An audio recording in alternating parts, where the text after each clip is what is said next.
Seja bem-vindo ao meu canal, eu sou Odete Costa, cientista social e antropóloga. Nesse canal nós falamos sobre ciências humanas e linguagens e as aulinhas, eu vou chamar de aula, porque isso é aula. As aulinhas terão uma duração de no máximo 10 minutos, com temas variados, vai estar separado numa playlist e eu espero que você goste, certinho? E já taca logo o dedo aí no like, se inscreve se não é inscrito e compartilhe, porque sociologia é vida, sociologia é muito bom, sociologia é pra vida, certinho? Seja bem-vindo ao meu canal. A aula de hoje é um pouco mais geografia do que sociologia em si, mas é aula de sociologia, certo? É porque a nossa temática é um pouco mais voltada para território, mas nós vamos falar um pouco também do aspecto social disso. Então, sejam muito bem-vindos à nossa aula. Vamos lá. Quando a gente olha para o mapa do mundo, vemos uma imensidão de cores e linhas. Cada linha dessa é uma fronteira, dividindo o planeta em países. Mas já pararam para pensar que essas linhas realmente significam? E por que elas são tão importantes a ponto de gerar guerras e conflitos há séculos? A resposta para esta pergunta está na profunda e complexa relação entre território e poder. E é exatamente isso que nós vamos explorar hoje. Preparem-se para ver o mapa não como ele é, mas como ele foi construído. Para a geografia, território não é só o chão que a gente pisa, é um espaço de poder. O grande geógrafo brasileiro Milton Santos dizia que o território é o chão e o campo das relações sociais. E a base é o palco onde grupos sociais, sejam eles estados, comunidades ou empresas, se apropriam de um espaço e controlam e o usam para exercer a sua influência. O território é a base material da soberania. A forma mais comum de organização territorial que conhecemos é o Estado-nação. A ideia é bem simples. Uma nação, que é um povo com uma identidade e cultura compartilhadas, deve ter um Estado, que são as instituições do governo, em um território definido por fronteiras. Pense na Alemanha ou na França. São estados-nação clássicos, cujas fronteiras foram consolidadas após muitos conflitos e negociações históricas. Mas essa regra nem sempre se aplica. É aí que nascem os conflitos.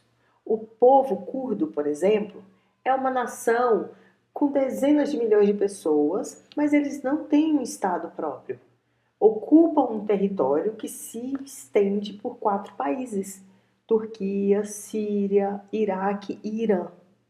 Por décadas, eles têm lutado por autonomia ou por seu próprio Estado, mostrando que a relação entre nação e território nem sempre é harmoniosa. Lembrando que um Estado-nação, no nosso caso aqui, brasileiro, inclui o judiciário, o legislativo e o executivo. Nosso Estado-nação é protegido pelas Forças Armadas, pela Aeronáutica e pela Marinha Brasileira.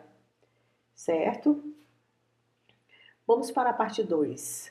As fronteiras em disputa. As fronteiras são linhas dinâmicas e o que as muda são as disputas de poder.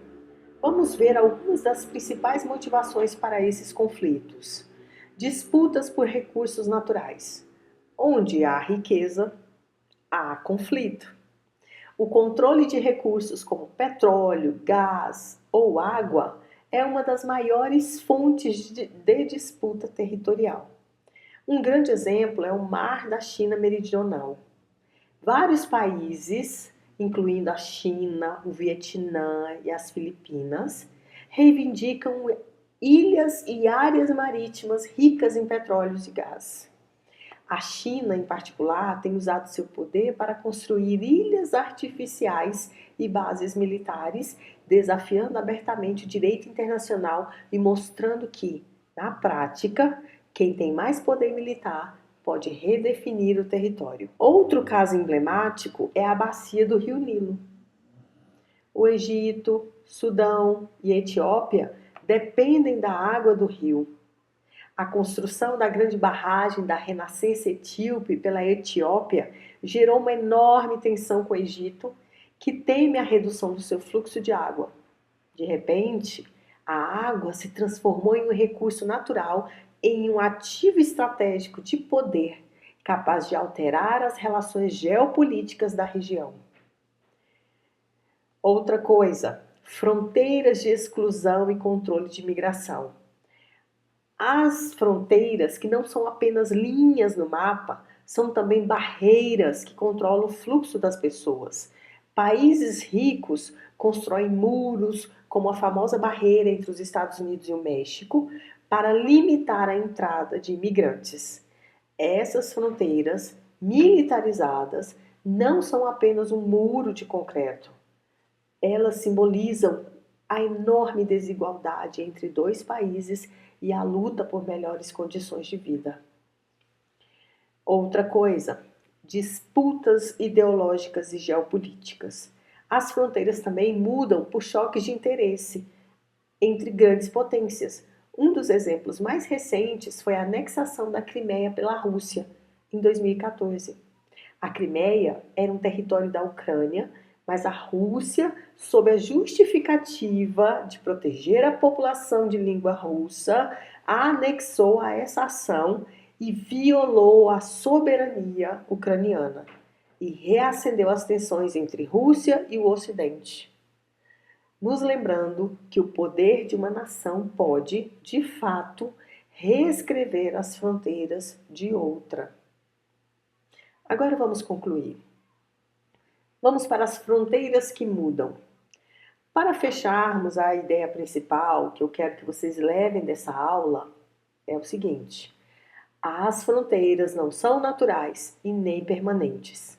Elas são representações materiais e dinâmicas de poder.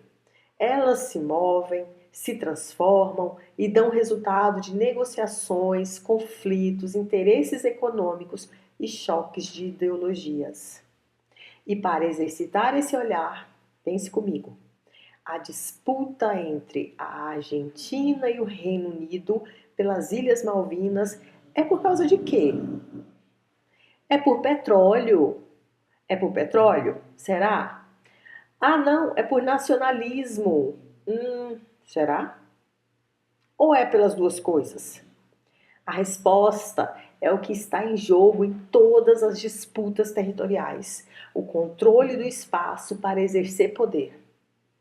Então, o estudo das ciências sociais, o estudo das ciências humanas, e nesse caso, mais específico da geografia, da geopolítica, nos permite ir além do mapa e entender de verdade as causas dos conflitos que definem o nosso tempo.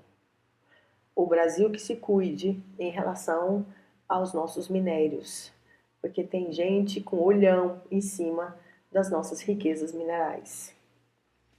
Então é isso.